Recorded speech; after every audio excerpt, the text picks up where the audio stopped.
All right, well, welcome. It is a delight, it is an honor to welcome my friend and colleague, Aditya Balasubramanian, back to the Center for History and Economics. And of course, all the more so because I get to chair this discussion about his truly wonderful book, Toward a Free Economy. I have it right here, Toward a Free Economy, Swatantra and Opposition Politics in Democratic India. If you have not already picked up this book, what are you waiting for? There is a code that you can use to purchase this book. So if you have been dilatory in purchasing the book, now is the chance. It is wonderful. As if you haven't read it already, you will soon discover, and you will hear more about it today. It is a richly researched, masterfully articulated history of both political and economic ideas. And it provides an incredibly compelling and productive model for how to write a new kind of history of political economy, one in which context, ideas, and their direct political application all appear right on the same page, along, of course, with literary references, film references, a great amount of book history, and a history of readership.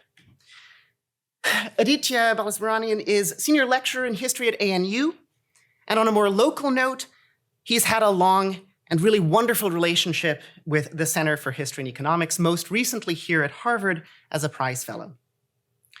As is on full display in this book, Aditya is a historian of economic life and economic ideas, both in South Asia and around the world. And we're also incredibly lucky to have two commentators who have traveled here from New York and Philadelphia. Amy Offner is professor of history at Penn, where she also works on the history of economic life, economic ideas, and political economy.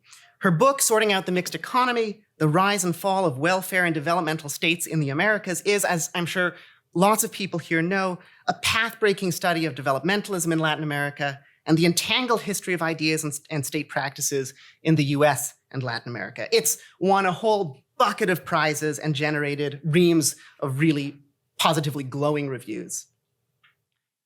Sudipta Kaviraj is professor of Middle Eastern, South Asian, and African studies at Columbia.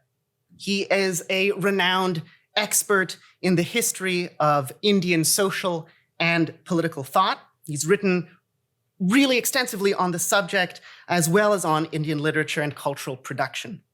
His most recent book, an important and incredibly wide-ranging collection of essays on Indian politics and social life, is called The Imaginary Institution of India. So Aditya, our speaker, will speak for about 40 minutes, and then our commentators will each have a turn, speaking for about 10 to 15 minutes to offer some reflections, and then after that, we'll open it up to the rest of you for some Q&A. Before that, please join me in giving a warm welcome to Professors Balasubramanian, Offner, and Kaviraj.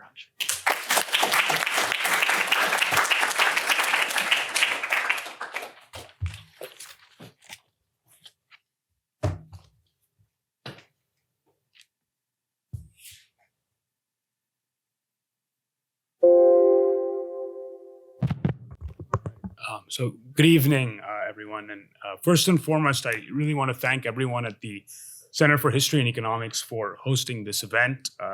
My teacher and the director of the center, Emma Rothschild, who has nurtured this project since its inception and much besides. Jennifer Nickerson, who took care of every single detail of today's event. And to Emily Gauthier and Amy Price, who generated the propaganda. The other fellows of the EHP program who stood by me when I revised and copy edited the manuscript on sabbatical here in 2022, Elsa, Jacob, Tara, and others who are not here today. Tara made this for me, which is incredibly special, I think. And I will take with me wherever I go, quite because I have to. And finally, my dear friend, Ian Kumikawa, once a somewhat casual but always amusing web managing editor of the Harvard International Review, and now a distinguished historian who has more or less already written 3 books. And next, I want to thank two of the scholars I admire the most, Professor Amy Offner, the person who helped sort out our understanding of the mixed economy and indeed sorted out my book as the peer reviewer, and Sudipto Kaviraj, the not-so-imaginary institution of India himself. They have traveled long distances and taken time out of very demanding schedules to be here today, and so it's a real immense honor to have them as panelists.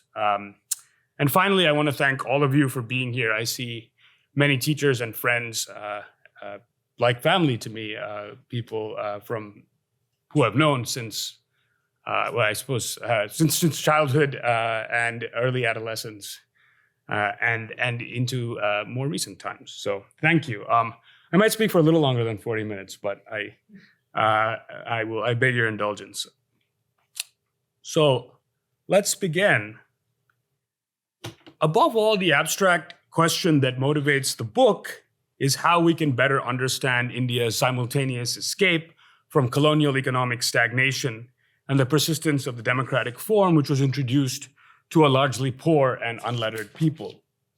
For most of this period, the umbrella Indian National Congress has been in power at the center in India and in key states in the country's Westminster-style federal system. Led by Prime Minister Jawaharlal Nehru, who was in office from 1947 until his death in 1964, the Congress introduced planned economic policy that sought to consolidate a heavy industrial public sector and bring about what was called a socialistic pattern of society. The legacies of the Nehruvian era loomed large. Indeed, for most of India's post-colonial history, a project of statist economic policy associated with heavy industrial central planning reigned. In contrast to this earlier era, the post-1991 period has been characterized by economic liberalization and private service sector-led growth. Accompanying this changing economic landscape, the right-wing Hindu nationalist politics of the BJP has come to dominate both the center and key states in the Indian political system. In the states, regional and caste-based parties have asserted themselves increasingly. Congress has been reduced to a shadow of itself.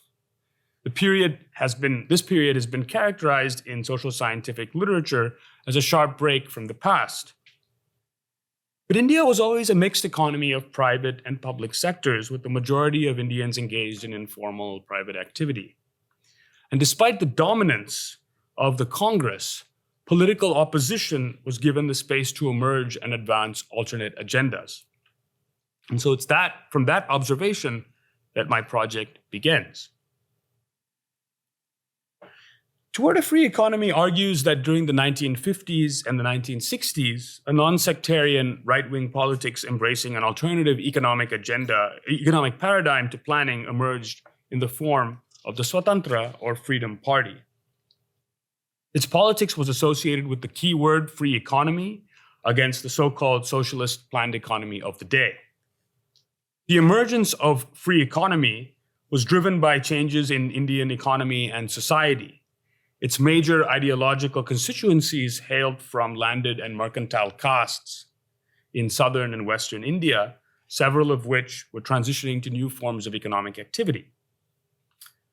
Free economy's progenitors were not formal economists. Rather, they were politicians and publicists who had derived an economic common sense shaped by their experiences of regional and small town or mufassal political economy. Their ideas, expressed in various genres, drew on the idioms of anti-colonial nationalism and selectively interpreted transnational currents of economic thought. These ideas took on meanings that varied by region and language, caste and class.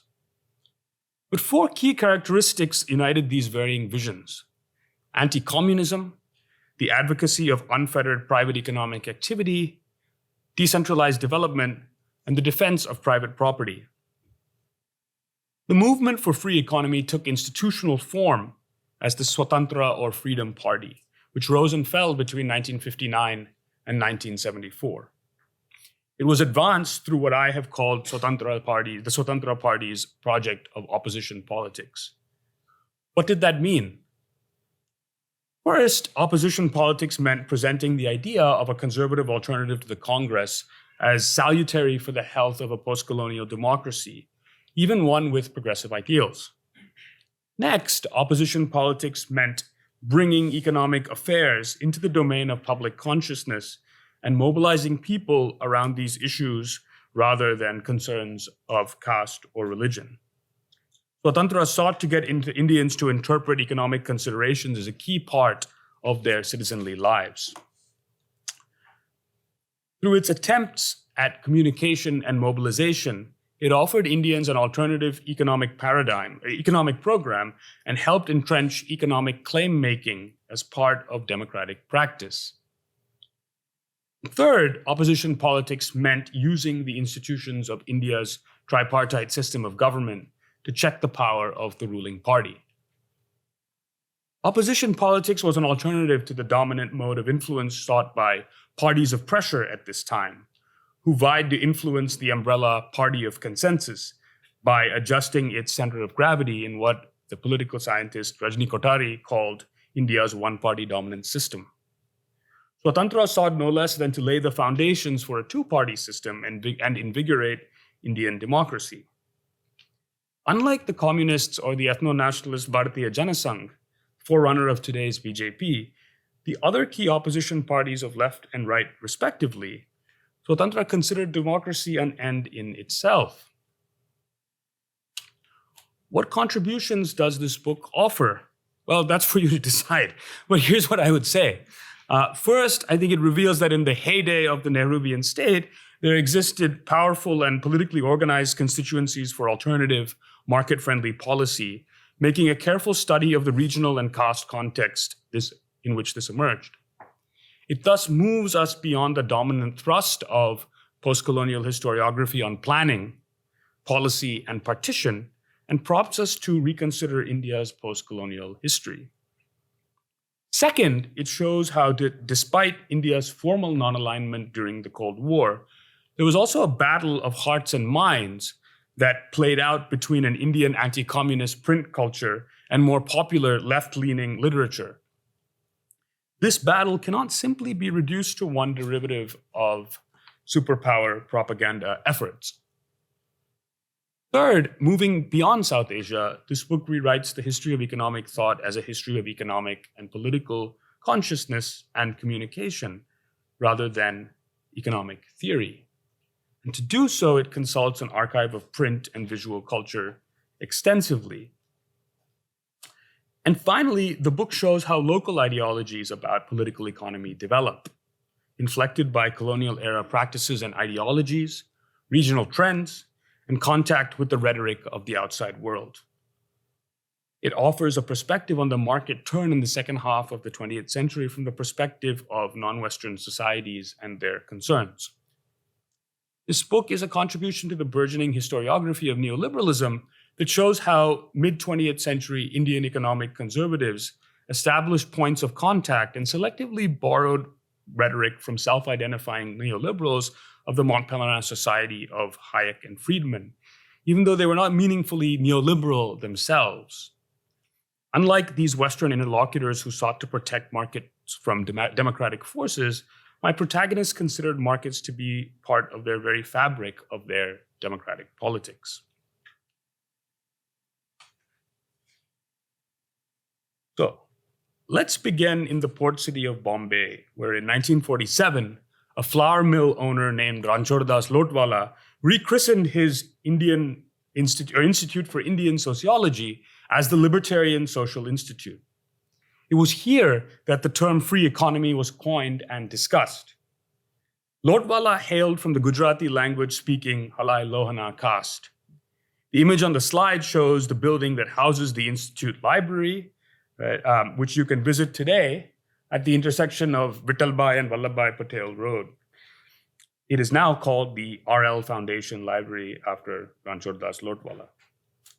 Lotwala's family had lived in Bombay for centuries. Ranchhod-Das converted his family flour trading shop, Lot means flour in Gujarati, into a machine-operated flour mill, an example of the transition to new forms of economic activity highlighted in the book. Since World War I, he had been a patron of various anti-imperial and social causes. He took part in journal editing and sponsorship with the profits from his mill and organized various discussion groups. Once India became free in 1947, he directed his attention toward the ideal system of political economy for the country. The history of how the keyword free economy emerged in this institute and spread across India illuminates A, how anti-colonial idioms and institutional forms were repurposed in the post-colony as part of a conservative project. B, how an idiosyncratic mixture of transnational contacts and texts from overseas helped free economy take shape. And C, how anti-communism played a significant but hitherto unacknowledged role in shaping the trajectory of ideas and politics in Nehruvian India.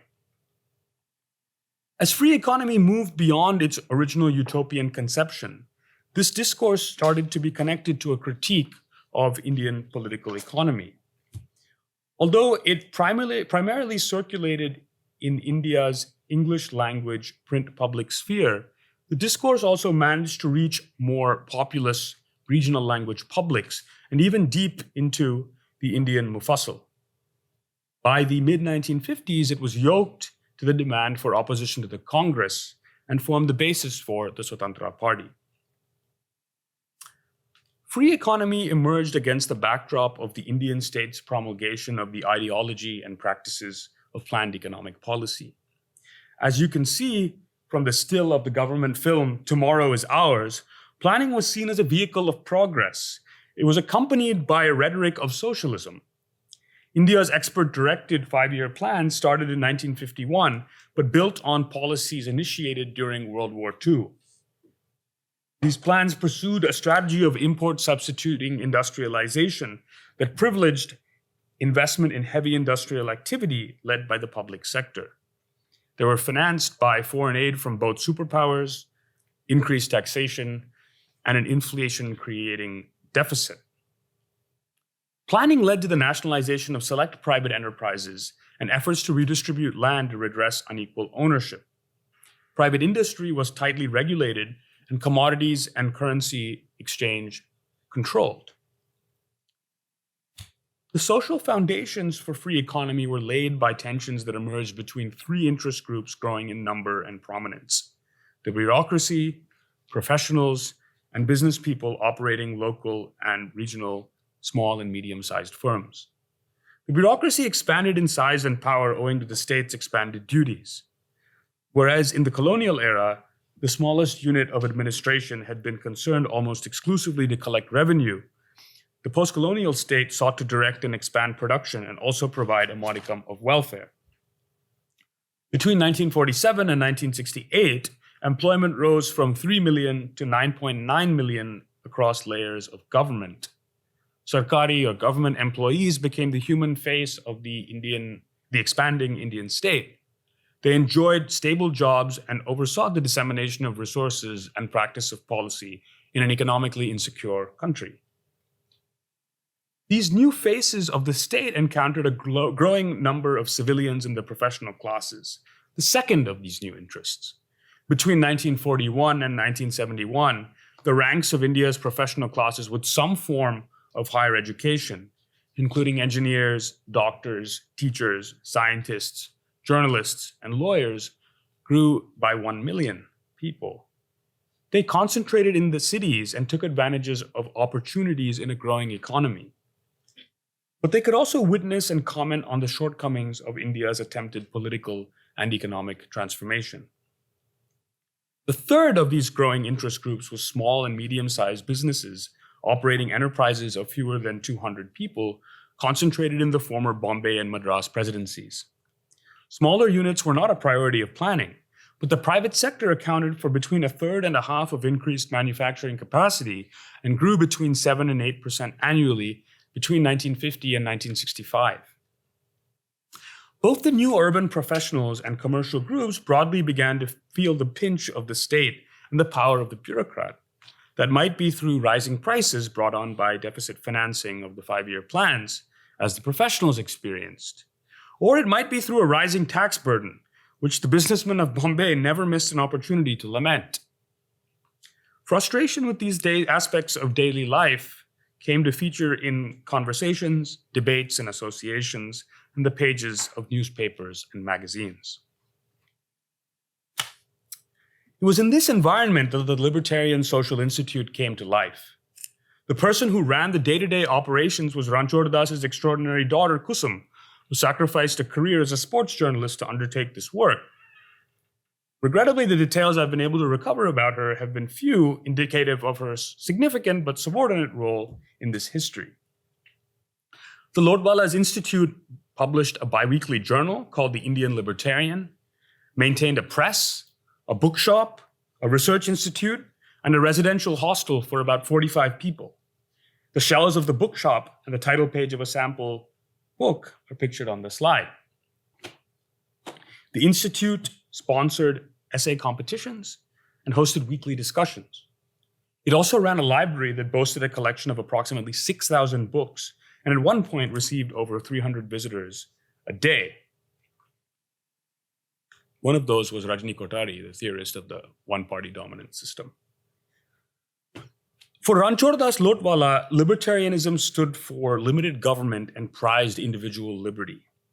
One Institute editorial defined free economy as follows. Free economy is an economy which is free from monopoly, privilege, and control of state in various forms, as for instance, monopoly of exchange, credit, quotas, licenses, etc. in land, money, and trade. We run counter to the present-day fashionable slogans of socialism, communism, and planned economy. This was a clear response to increases in commercial regulation and plans for the nationalization of industries being pursued in India at the time. Businesses now had to secure permits to operate and obtain licenses for foreign exchange. At the same time, Lotwala took pains to highlight that free economy was, quote, an economic order which allows no monopoly of economic power to any class, where each individual could develop his own talents and personality. It was not, in fact, laissez-faire, which he referred to as, quote, the sovereignty of capital in the business class, unquote. Under free economy, production would be decentralized and take place via cooperatives. But Ranchhod Das Lotwala offered little elaboration. And this vagueness would actually allow free economy a way to bring together diverse visions of alternate economic policy. Free economy was shaped by interlocutors of the Libertarian Social Institute across India and from the US and Western Europe. Many were lapsed communist internationalists, left libertarians, and anarchists who had been pushed rightwards since the expulsion of Trotsky from the Soviet Union and the subsequent purges by Stalin of his rivals from the Communist Party. The Libertarian Social Institute stood at the center of a connected cluster of English-speaking periodicals and associations scattered across urban India. But we can see from letters to the editor that they reached minor cities and small towns.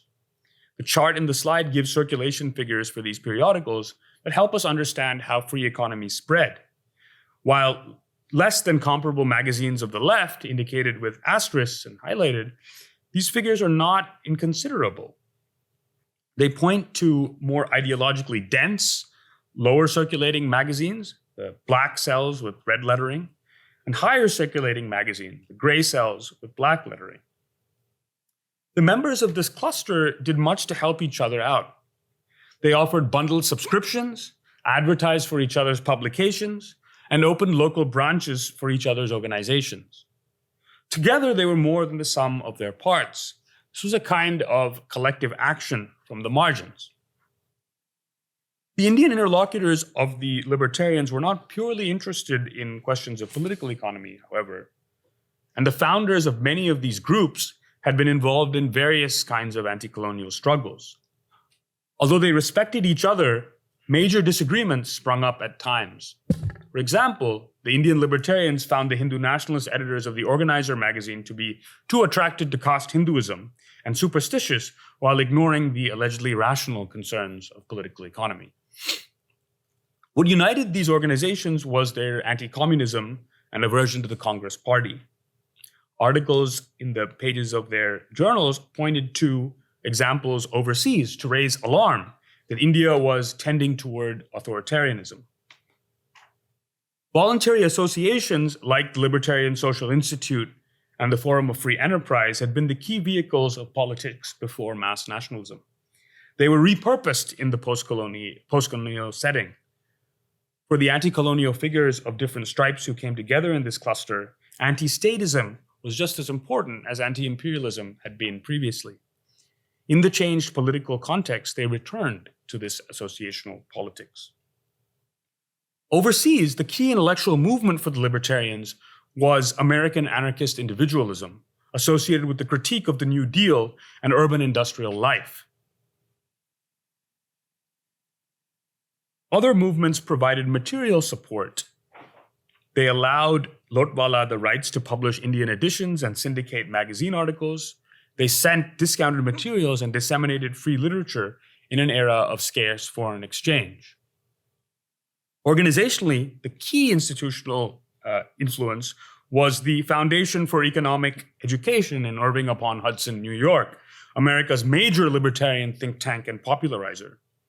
In several ways, the Foundation's educational mission was also a model.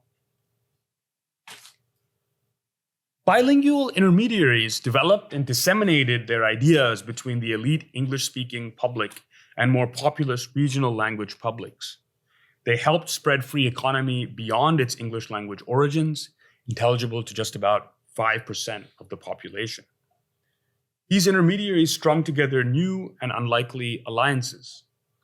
In this respect, the most important figure was C. Rajagopalachari, the former right-hand man of Mahatma Gandhi and now a bitter opponent of the progressively minded Congress under Nehru.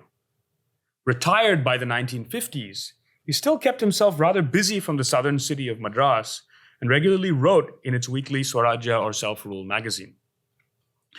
Rajagopalachari had been shaped profoundly by the slow commercialization of small-town or Mufassal India and its associated dislocations.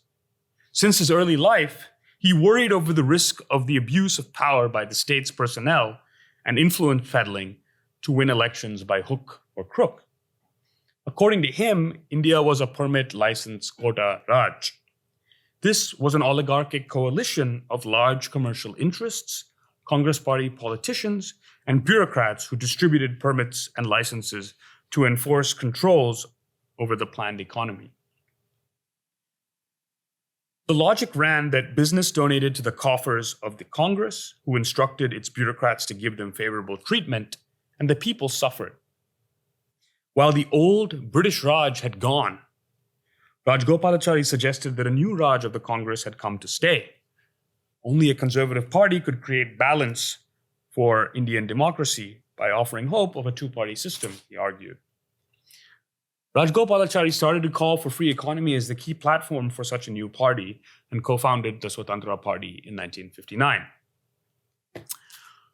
Swarajya's Tamil language sister publication Kalki conveyed the discourse of free economy by commenting on local and regional rather than national economic affairs and deploying agrarian imagery.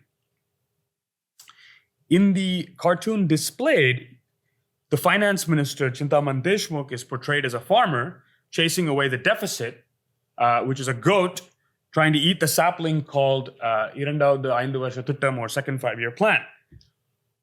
The target audience for this literature would have been sections of Indian society growing increasingly literate and educated during this period.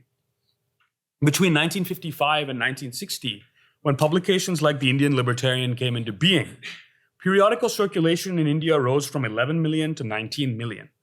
Magazines like Kalki, with a circulation of 6 times that of Swarajya, penetrated deep into the Mufassal. Free economy became a keyword associated with projects in southern and western India broadly. Bordered by the Arabian Sea and Bay of Bengal, these regions enjoyed long traditions of overseas trade. In colonial times, they were governed by the Rayatwari land tenure system. Under this system, revenue was collected directly from the landowning peasants without the use of intermediaries at a lower rate than under the other tenurial regimes. Tenants had slightly more security against being thrown off the land. Of course, this was more of an ideal that masked a much more heterogeneous reality. But constituencies from these regions would invoke this history in the post-colonial period and identify themselves as self-employed owner cultivators to protest land reform. So let's now move from urban India to the fertile Charotar tract of the Gujarat region in Western India and consider a concrete decentralist project of free economy. Our destination is the town of Anand and the adjacent Vallabh Vidyanagar. They're both experiments in private cooperative economy with the village as the basic unit of economic organization. During the 1950s, Anand developed a center for milk production. Vallabh Vidyanagar, town of knowledge, became the home of various educational institutions focused on science, technology, engineering, and commerce. So STEC rather than STEM. These two towns bucked a broader trend of urbanization between 1950 and 1970, a period during which 47 million Indians moved into cities. The region's dominant Patidar caste reconciled local social identity and regional geography with foreign ideas and expertise to implement this rural modern vision of free economy. Whereas the dominant vision of agrarian cooperatives in India at the time was about common ownership of the means of production to dissolve inequality across castes, the cooperative form pursued by the Patidars entrenched the dominance that they held over society. It transformed them into powerful regional capitalists. The success of this endeavor relied on leveraging in-group networks, small-town activity, private philanthropy, and state-facilitated access to resources. As individualist and neoliberal ideas traveled outside of the West, they found surprising areas of contact and engagement. It would not have been anyone's guess that people like Milton Friedman would find their most enthusiastic reception at a regional university in Gujarat. Nevertheless, these Indian interlocutors engaged and incorporated only that which was appropriate for them. The Charotar Patidars continue to privilege family and caste over individualism. They derived and formulated their ideas in an agrarian or agro-industrial rather than an industrial society. Key preoccupations of the likes of Friedman, like the International Division of Labor or the issue of fixed versus floating exchange rates, were quite irrelevant to them. On the eve of independence in 1947, Anand's Patidar farmers united to throw out the British company, Polson, that paid them below wholesale prices for their milk and brought it to market in Bombay. These farmers organized themselves into two levels of cooperatives: individual village cooperatives to supply the milk, and the Anand Milk Union Limited, or Amul, which would process and bring the milk to market. Amul's Patidars overcame teething challenges to expand their scale and scope of production with the help of foreign ideas and expertise. After studying successful milk cooperatives in New Zealand, Amul diversified away from milk into milk products, started to dry milk into powder, extending their shelf life. The union also hired an American-educated engineer, Verghese Kurian, from outside the community to oversee its operations. Over the 1950s, Amul increased production by a factor of 27, and its membership increased to 33,000 farmers across 137 cooperatives. Thus, the Patidars retained local control, but incorporated necessary know-how from abroad to direct their own transition to agro-industry. The mural that you see from the Anand Agricultural University tells part of that story. It is an instance of what Sharad Jari has called the mobilization of fraternal capital, whereby in-group caste ties and identification with a shared past form the basis for a turn to industry. Vallabh Vidyanagar, which that's a map, educated Anand's populace. Founded in 1947, it was intended to help reverse brain drain and keep Charotar Patidars close to home. Its creation is detailed in co-founder Bailal Bhai or Bhaikaka Patel's Gujarati memoirs, Bhaikaka Naam Sansmarano. It's a 500-odd page book that provides a rich perspective, inaccessible in English or the formal archive, into how a local notable conceived of and implemented an economic vision. I also did not read it in the original, it was translated for me. Bhai Kaka was a career engineer who was inspired to pursue such an endeavor by India's first Home Minister and fellow Charutar Patidar, Sardar Patel. According to the memoirs, the project relied on Prabuddha Swartha, or enlightened self-interest. Bhai Kaka created a private cooperative trust to coordinate the project. The trust secured land grants from 500 Patidars to the area christened Vallabh Vidyanagar in return for half of their land back after the development of the area. Appealing to community interest as self-interest, the trust further secured charitable donations from Charutar Patidars across the country and in the diaspora. An industrial cooperative was created to build the physical edifices and infrastructure of the town. By the mid-1950s, a number of educational institutions sprung up, all clustered together. Reflecting the area's specialization, flagship institutions were also created to deal with the specific concerns of rural management and agricultural science. But notwithstanding the rhetoric of self-reliance and the praise of private activity, the project also relied on the day labor of non-unionized lower-caste workers. Government approvals for land acquisition and construction came more quickly thanks to ties to the Home Minister. Vallabh Vidyanagar's flagship university, Sardar Patel University, also became interested in anarchist individualism and free market thought.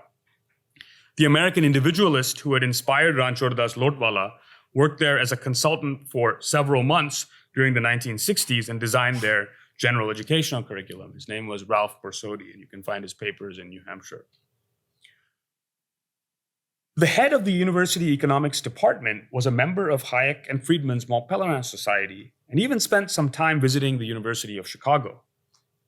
Milton Friedman himself visited Anand and Vallabh Vidyanagar in 1962, and the joint memoirs of Rose and Milton Friedman, Two Lucky People, calls this experience a high spot in their trip to India. Economic concerns also took center stage in the politics of the Charutar Patidars.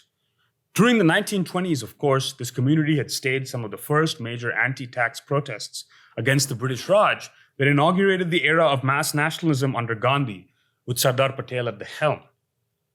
By the late 1950s, they had repurposed their politics around two issues. The first was a perceived urban bias of resource distribution by the government. In his memoirs, Bhai Kaka complained of the poorer quality of food rations and inadequate infrastructure spending in the village, on the village. Next, they opposed attempts to impose land ceilings on former Rayatwari holdings and redistribute land to tenants. An incensed Bhai Kaka quit his job as chairman of the trust in charge of Vallabh Vidyanagar to found the Gujarat Swatantra Party and went on to become the leader of the opposition in the Gujarat State Assembly. So let's now move from the quiet environs of Vallabh Vidyanagar and Anand to the bustling election rallies of India's streets. Unlike organizations such as the Foundation for Economic Education in the Western context, the progenitors of free economy could not count on magazines to spread their ideas. Most Indians could not read. The Swatantra Party brought free economy to the forefront of its electoral politics by disseminating pamphlets and posters filled with epigrammatic visuals, by marching on the streets, and by chanting slogans. Although Swatantra's leadership did not see democracy as a means to popular emancipation, I would suggest that their project was still democratic. To its leaders, democracy was a form of government that ought to bring stability, ensured by a target middle-class constituency and an opposition that checked the power of the dominant party. Free economy was never a mass ideology, but Swatantra went further than most political projects. It helped a group of Indians negotiate their enfranchisement by modifying their idioms and practices of mobilization. Long after the party's eclipse, the issues around which it rallied, inflation, taxation, and corruption, would provide enduring bases for discontent expressed in electoral politics. Swatantra's leaders did not harbor any delusions that they would defeat the mighty Congress, but pedagogy and communication were equally central to their mission. And they took this role seriously during a difficult period in the country's economic history. By the 1960s, India faced food and foreign exchange shortages that put the brakes on planning. In 1966, the country went on a 3-year planned holiday. As you can see on the chart, inflation had ticked upwards. To help its finances, the government increased regressive indirect taxes.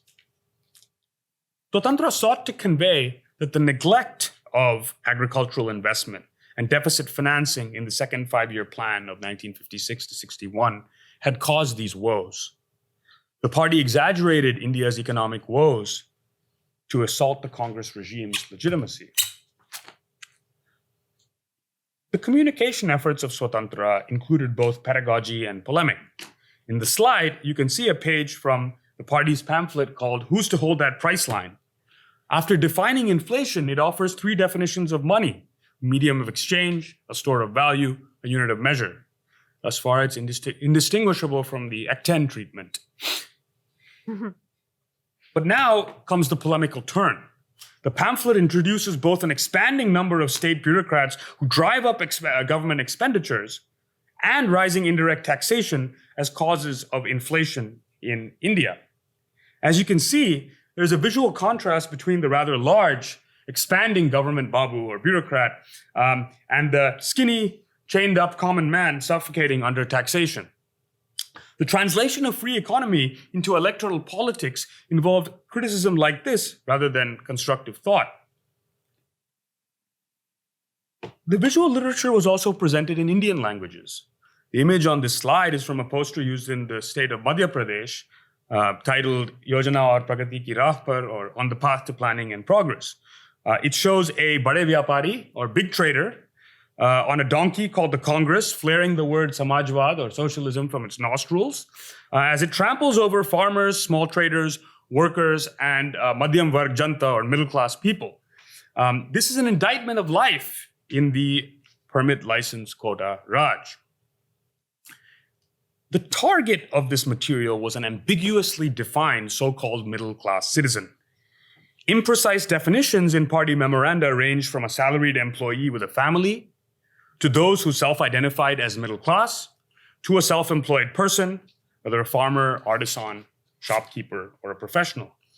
It did not really map onto any real major constituency in a country divided by language, caste, and region. Rather, it was an attempt to get people to identify with this ideal type. Throughout the 1960s, Swatantra did try to reach out beyond this target group, claiming in its mobilization attempts to be India's economic caretakers. The most substantial of these events were in Anti-Inflation Day and Anti-Excess Taxation Days. These were novel in Indian politics because India pursued these and associated activities and as opportunities to disseminate an almost exclusively economic ideology. On Anti-Inflation Day in 1960, protesters wended their way across cities and towns nationwide. In the city of Pune near Bombay, they burned an effigy of inflation and signed a petition seeking the president's intervention to reduce prices. Emma once asked me if I had a photograph of this, and sadly, 10 years later, I'm still not able to find one. But if you know anyone. In Madras, pedestrians carried signs that read, "Don't be extravagant by spending others' money, and don't ruin the country by printing notes." In Bombay, the party general secretary read passages from a Mont Pelerin Society pamphlet on inflation to an English language audience. Similar activities took place on Anti-Excess Taxation Day, and as you can see on the slide, these are various materials distributed across India as part of the latter event. An indication of what people understood Swatantra to be doing and of their own political economic consciousness is given from the thousands of correspondences and petitions received by party leaders. On the slide, you can see a page of a Tamil letter from a village widow to Rajgopalachari. In it, she described how the government had not made good on the loan it had sanctioned her to build a tube well and surrounding wall on her property. She therefore had to abandon construction halfway. Now, she was being hounded for sequestering scarce water resources by villagers who had grazing rights in the surrounding land. They had reported her to the local revenue official and the police. The widow asked Rajgopalachari in his capacity as an opposition leader to publicize this issue and alert the people that they could not trust the government. In appeals like these, citizens invoked the opposition party as a kind of ombudsperson in their economic claim-making. Some, like the widow, wrote on behalf of themselves or of family and friends asking for help resolving issues. Others wrote on behalf of groups. Some of the names I found were an income tax sufferer association, a Raitbari landowners associations, and an anti-corruption league. What is noteworthy in the appeals is the invocation of opposition to help publicize and address claims, and the use of a language of anti-incumbency.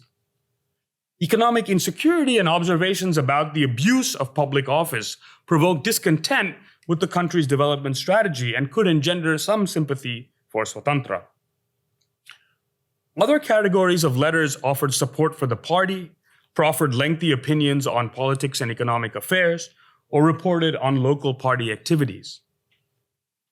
To the extent that one can discern from surnames, correspondence hailed exclusively from scholarly, landed, agrarian, or trading castes. Swatantra's message, perhaps not so surprisingly, seems to have registered especially well with those whose interests it represented. This material indicates a small critical mass conscious of Swatantra as opposition and as a salient part of Indian political life. To others, the party mattered less or not at all. Free economy was ultimately circumscribed in its imaginary. Swatantra sought to introduce an all-India class politics that avoided issues of gender, religion, and caste. Party leaders did not believe in special appeals, but based on the recognition of difference. The middle-class citizen was always a man. Appeals to women, more than 40% of the electorate, were in their capacity as food preparers and providers who earned no income. They were considered to be householders. The Maharani Gayatri Devi said in one interview, "As I or you wouldn't like to keep our house dirty, similarly, the municipality should be responsible enough to keep the city clean." Swatantra's female elected officials hailed from extremely elite backgrounds, like the Maharani herself, who would win the most one-sided election in democratic history. Many of these women had extremely prominent husbands, and few of Swatantra's leaders hailed from lower caste or minority origins, and those who did, hailing from exceptionally economically well-off families. The Swatantra Party enjoyed its most major success in the 1967 elections when it won 44 seats in the Lok Sabha or lower house of parliament. This was not a huge footprint. The Lok Sabha has more than 500 seats. But that year, the Congress saw its majority substantially reduced and failed to form the government in 7 of 16 states for the first time. Swatantra used parliamentary debate and procedure to increase the accountability of the ruling party and make the legislature more than a rubber-stamping institution. It made use of regional credentials to insert itself into contests that sought to pit the opposition party of the region against the Congress at the center through mergers, coalitions, and alliances of non-competition. After 1967, Swatantra thus formed the chief opposition party in 3 Indian states. And finally, Swatantra mobilized citizens and appealed to judiciary against perceived legislative overreach by the majority to defend the right to property, inserting itself into key Supreme Court cases of the period on bank nationalization and the abolition of privy purses. A few years after its greatest success, Rajgopalachari died, and a split in the Congress party led many of Swatantra's leaders to join one of that party's 2 factions. But I would argue that Swatantra's true significance was never really electoral, nor was it, I would say, entirely of the past. Free economy and opposition politics helps us understand India's post-liberalization trajectory and context. Today, the key communities who got behind Swatantra wield disproportionate influence over the economy relative to their size as key regional capitalists. Some of these communities shift their political allegiances as convenient. Others have left to countries like the United States to seek out their economic fortunes and had children like Vivek Ramaswamy. And still others support the newly dominant BJP, which holds that Hindus are a superior race and the Muslim minority of 200 million people are internal enemies. And indeed, it is in that context that some public intellectuals, journalists, and frustrated business people have called for revival of the broadly non-sectarian Swatantra Party as an alternative home for conservative constituencies in Indian society. But in the short run, that seems broadly infeasible, if not impossible. However, as the 26 opposition parties of the Indian National Developmental Inclusive Alliance come up with a platform against the BJP and its allies in the 2024 elections, I would say that there are a few things from Swatantra's history that might deserve our attention. First, the possibilities of decentralization in a federal polity that has seen a trend of rapid, increasing centralization over the last decade. Second, the critique of vested interests connoted by permit and license Raj in a country where regional capital has been decimated, as a few conglomerates close to the government has prospered wildly, a country where caps on corporate donations to political parties have been eliminated, and where tax-free electoral bonds that allow anonymous donations have been introduced to benefit one party especially. And you can probably guess which one that is. And third, Swatantra's commitment to avoiding religious bigotry and holding majoritarian elements in check deserves our attention. I'll save the last word for Rajagopalachari. In 1970, at the age of 91 and in poor health, barely able to walk, he wrote to the editor of the Organizer magazine, the English language mouthpiece of organized Hindu nationalist politics then as now, asking him to stop running articles about warlike Muslim kings and tyrants. Not only do such stories serve no current purpose, but they do great harm, he cautioned. He urged instead that the magazine adopt a more reasonable attitude when dealing with events and sections of people who are permanent elements of our society and who are ready to cooperate in all our national efforts, though they're not willing to give up their religion. So India's INDIA's members will have to strike many compromises, but some things should be non-negotiable. So with that, I want to conclude and say a huge thank you for indulging me with your attention for so long.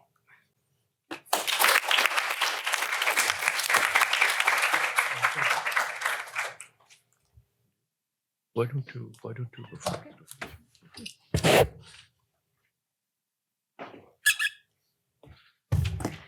Well, I'm really delighted to be here and honored, particularly as somebody who doesn't work in South Asian history. And so I very much look forward to hearing other colleagues in that field actually discuss the book's contribution to it. I'm coming at this book from the perspective of the history of political economy, the history of economic thought, and I think it has a lot to offer us on those counts. Toward a Free Economy offers us, first of all, a new history of right-wing libertarian economic thought and political mobilization, both in post-independence India and some new ideas about its character that should be of interest to people who work outside that region. It uncovers an intellectual and political tradition that might defy our expectations. It wasn't Hindu nationalist, it wasn't self-consciously anti-democratic, but it was instead an unanticipated outgrowth of anti-colonial mobilization among anti-communist property owners and merchants in Western and Southern India.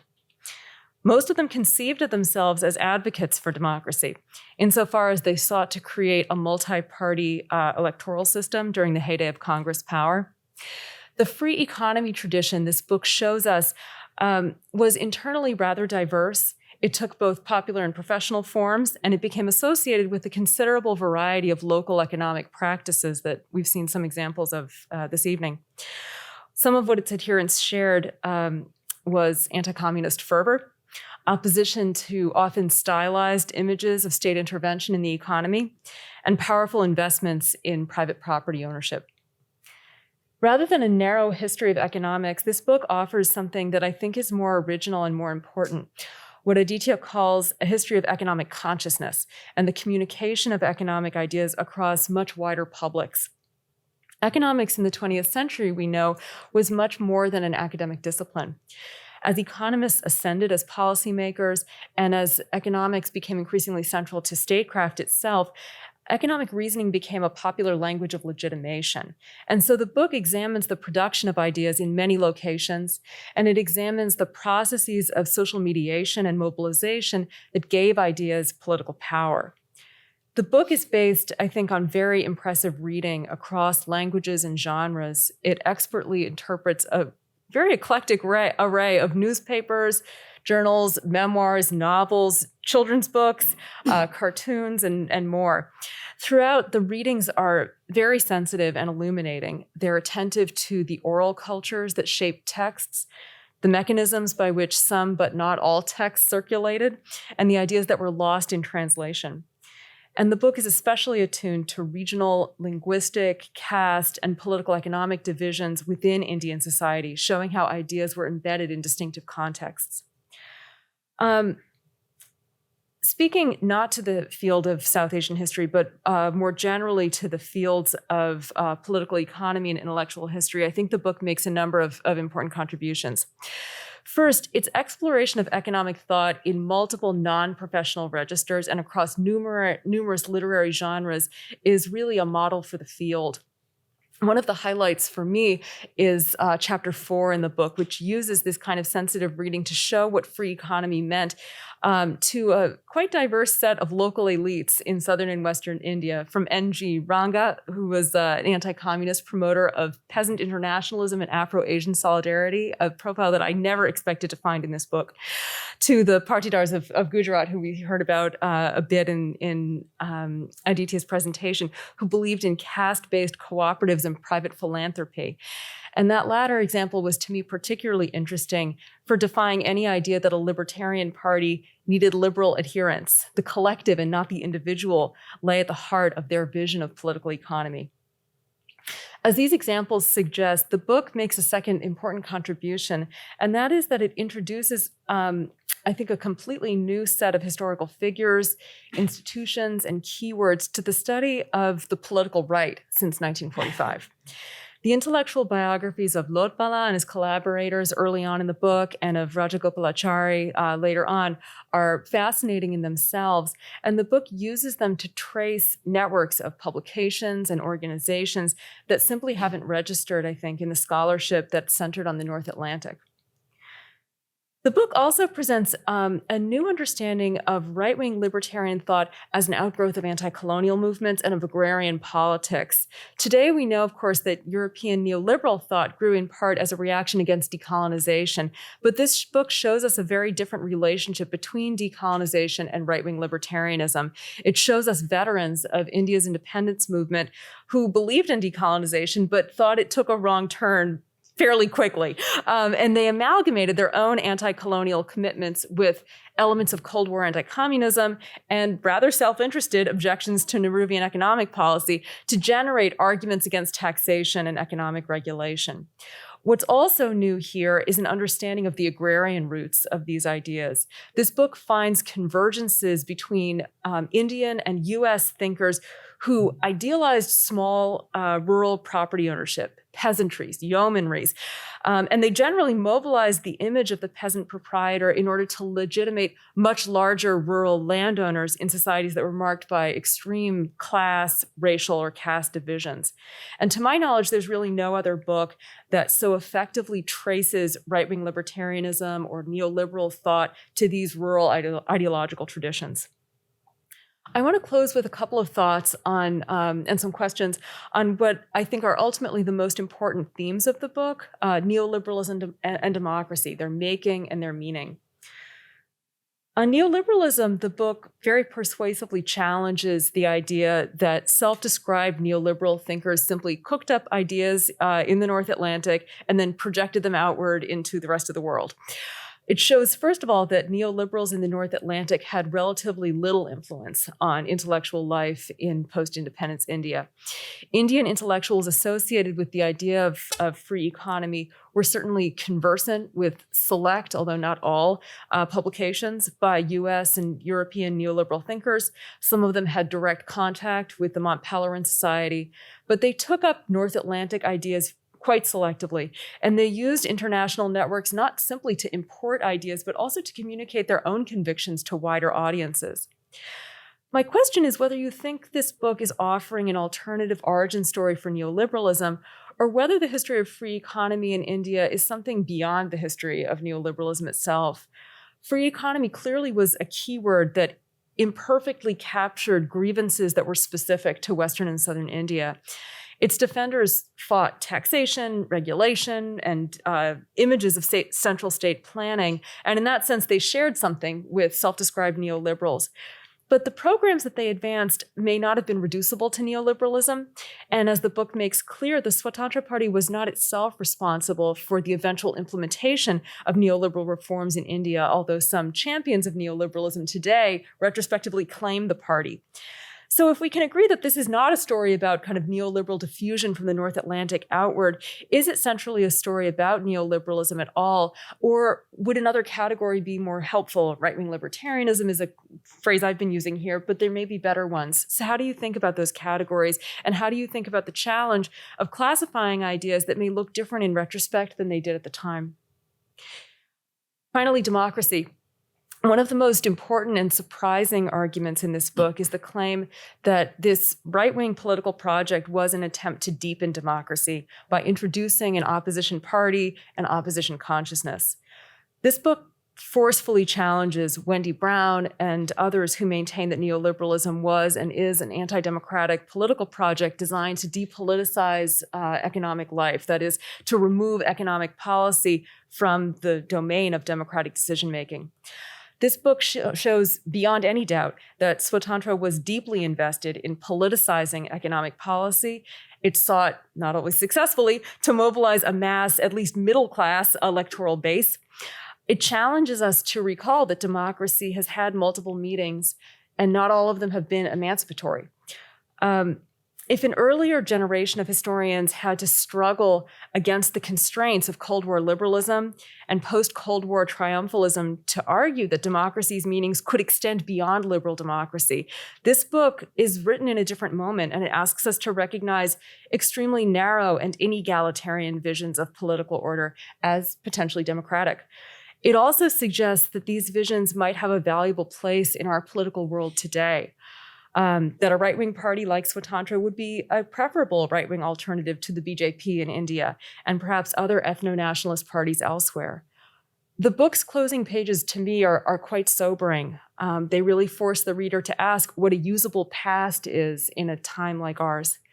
So I want to invite you to discuss the development of your own thinking about democracy, its definitions, its requirements, perhaps its desirability.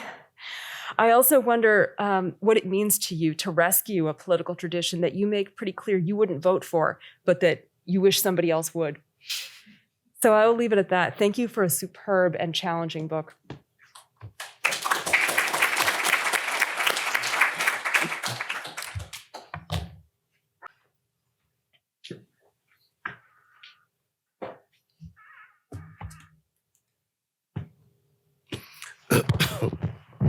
Thank you. Can you hear me?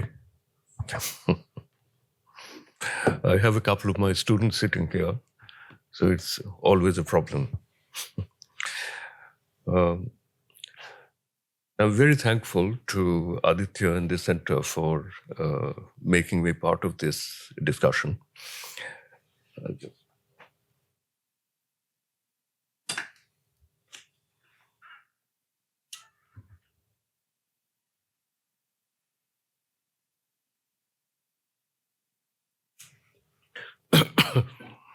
I really enjoyed reading the book, and the mark of a good book in a particular field is that it shows to people like me who have been in that field for some time that how little we know about some subjects which we thought we knew well. And I think it's a very, very interesting contribution to the history of Indian political thought or thought on political economy. I would confine my remarks to some things which I find very attractive about his argument. He has given a fairly full account of the content of the book. The first thing that I admired about the book is that, it's historical in a very interesting way. History writing always is making two times sort of speak to each other.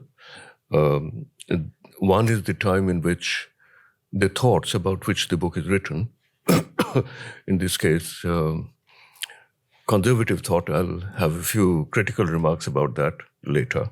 Conservative thought in India in the 50s, 60s, early 70s. But it is being thought about in our time by somebody who is situated in a different kind of historical context of thinking. And what I liked about Aditya's writing is that he is acutely aware of that. And he uses that, I think, very consciously and very skillfully in thinking about this. The second thing which I admired about the book is that it helped me understand the Nehruvian moment in Indian political thinking, particularly thinking about political economy, much better by simply taking my mind off Nehru. Because I think one of the major problems about history generally, I suppose, but intellectual history must be, that in any period, if you have something, either a dominant body of thought or a dominant institution or a dominant figure, the dominance itself actually makes us feel that is all that there is to understand. But dominance itself, I think, is a relational term. So because of that, if you do not understand the kinds of thinking which did not agree with Nehru, criticize Nehru very sharply sometimes from other points of view, we do not get a clear grasp of what Nehruvianism is and what it meant for Indian society, etc.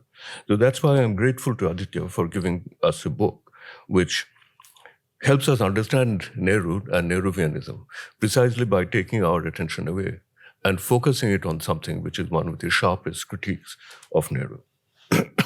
Now,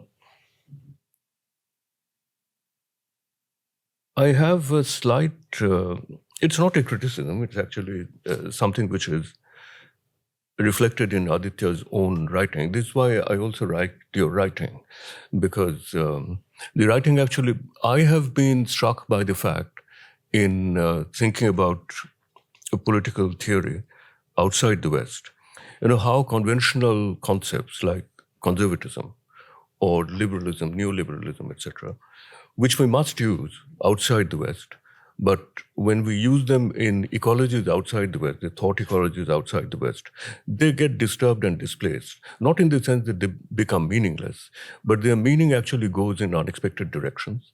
And we have to make an effort, to gather them together, to bring them back into a certain kind of meaningfulness. And I think that is something which is reflected, particularly in two concepts that play a very large role in Aditya's work. One is conservatism, and the other one is liberalism, neoliberalism. So I wanted to make a couple of remarks on that, and basically to elicit your response to that.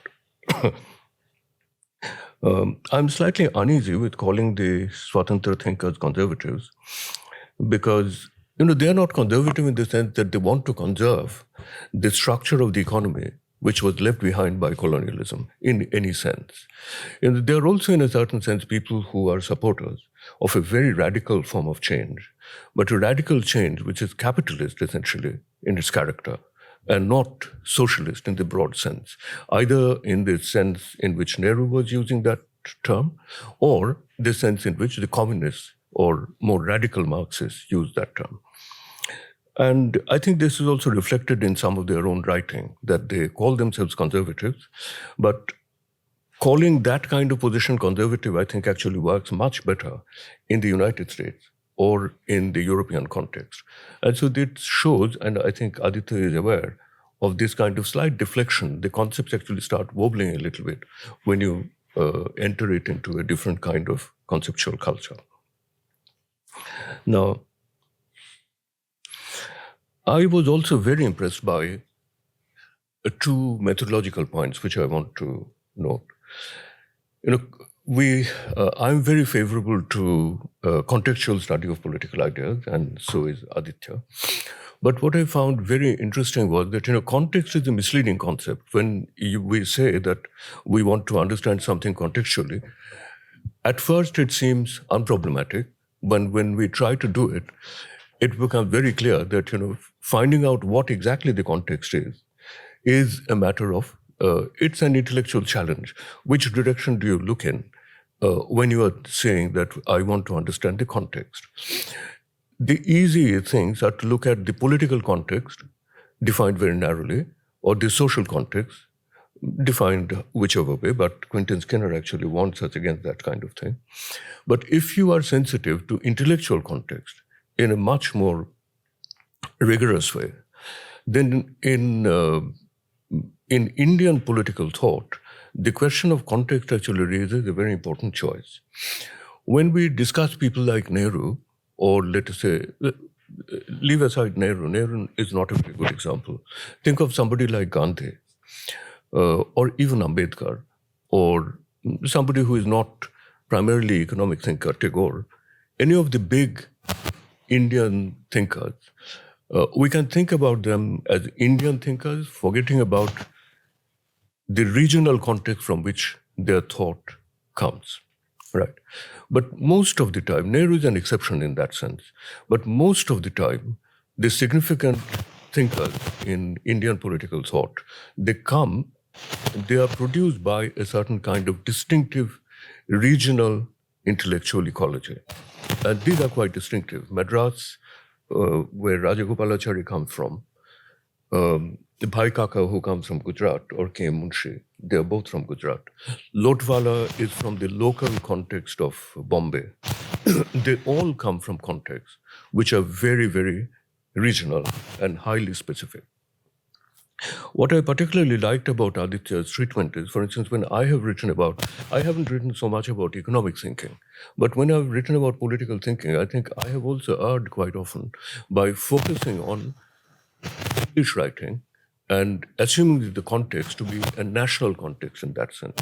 So this is something which I find very attractive about his presentation of these ideas, particularly because when I read Swatantra people, precisely because of the nature of their ideology, the kind of position that they're taking, I thought that the regional context would not be very interesting.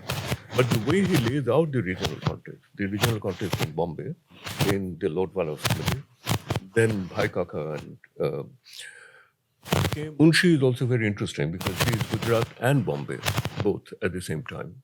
Rajagopalachari, coming from a kind of predominantly Mufassil background and things like that.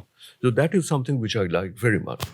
I think it actually taught me to think about Swatantra and Swatantra thinking in a way which is far more textured, which is, I think, far more truthful and realistic. The second thing which I found very interesting, which is, and let me make one connected remark about this quality of a kind of subterranean presence of a regional intellectual context in the thought of people who are making arguments about India generally. I think this has been recognized much more when people have thought about leftism. So there's a lot of emphasis on, let's say, the context, the Kerala context and the Bengal context when people have talked about communism. But hardly anyone, when they have thought about other thinkers, have given attention to this kind of thing. So I thought that very attractive. The other thing, which is continuing with the question of the global, the question of the context, is that, you know, he presents very sharply how much Indian thought about very fundamental, profound things at that time was impacted by, I would not say determined by, but impacted by a Cold War debate which was going on, from which many of these participants actually get themes, arguments, concepts. And sometimes, this is something which is more of a question to you, Aditya, that I feel that there is a slight uneasiness in your use of the term neoliberal.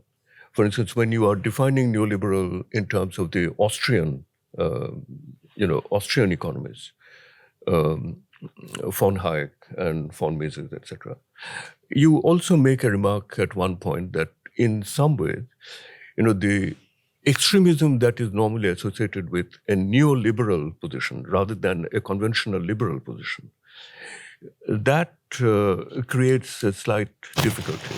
in using the term neoliberal. And sometimes I felt that even with people like Rajaji or the other Swatantra leaders, they were classical liberals, and but they were sometimes,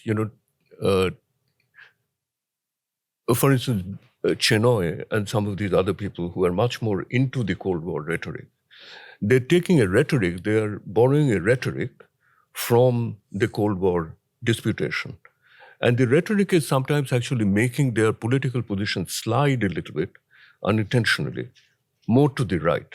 That is, so that's something which I thought was very interesting. But it's wonderful, the way you have brought in the global context, without which I think Indian political disputation in the 50s and the 60s could not be understood. Finally, I wanted to make one or two remarks, picking up things that you have mentioned in your own presentation. I thought that both the success and the failure of Swatantra was determined by the presence of a certain kind of political moment. I'm saying that because I think the kind of interpretation of Nehru on which Swatantra was based, which is very interesting, and you captured that very well. It is not what Nehru is doing, right? It is what these people think Nehru is going to do on the basis of what he's actually doing from around 1956 to 1957-58, which is the time when Swatantra is floated. So they are, in a certain sense, exaggerating the socialistic element in Nehru's thinking and fearing that Nehru would actually go more and more towards nationalization of industries and things like that. So he would drift more towards a kind of Soviet-style planned economy sort of thing. So I think the success of Swatantra depended very heavily on that moment, because I think at that moment, anybody who lived in that moment and thought about Indian politics and political economy, I think it was quite plausible to think that it might go in that direction. But I think very soon, in 5, 6, 10 years, it was quite clear that Nehru was not taking that direction. So in a certain sense, my feeling is, what you are showing is that the plausibility of Swatantra actually depended very heavily on that moment. And the passing of that moment actually led to the kind of difficulties that you have pointed out, which also I admired greatly, that, for instance, an incongruous combination of interests of various kinds, appealing to a middle class, which did not exist if you compare the presence of the middle class in India today, right? And so you also have some very interesting passages about middle classness, which itself is difficult to determine. And at that time, even if you are able to determine it clearly, conceptually, its size in Indian society is very small. The other thing which I got out of your discussion was that, Swatantra was also trying to give shape and form to a class politics. And it's a class politics which opposed to the class politics of the communists, the class politics of the left. But it's very, very clearly a form of class politics of the right. And it came at a time where very soon, within 5, 6 years, Indian politics as a whole generally moved towards a kind of shift of gear towards identity politics of various kinds. So even arguments about deprivation, even arguments about oppression, they started being translated into more of an identity language, from a conventional class language. So I think that is also reflected quite well there. Finally, I'll stop with the last thing, which I find very interesting. You have a short section, but I think very thoughtful section at the end, which is about the end of Swatantra and the memory of Swatantra. I thought that was very, very thoughtful, and particularly this question, who are, in a certain sense, the real inheritors of Swatantra thinking? Is it the liberalization arguments of the Congress at the point of liberalization, for instance, in the 1990s? Or is it Modi's, sort of modified use of this kind of, this sort of language. I'm saying modified because there we should maintain, I think we would benefit from keeping a difference between liberalism and neoliberalism, which is a more extreme form. And the question that your book left me with, which is a very large question, and it's a question for the world, not just for India, that there was a form of liberalism where liberal economic thought, whose natural political accompaniment was a solidly democratic political form, which I think is represented very strongly, particularly in Rajaji's thinking. And we are now in a strange situation in the world where neoliberal economic thought seems to be naturally associated with a form of politics, which is an authoritarian but anti-democratic politics. I mean by anti-democratic, it's not authoritarianism of the older kind with which we were familiar before. It is a form of authoritarianism which is based on a kind of deliberate retrenchment of democratic institutions in democratic societies. So I was left with this very important topical question while finishing your book. Thank you.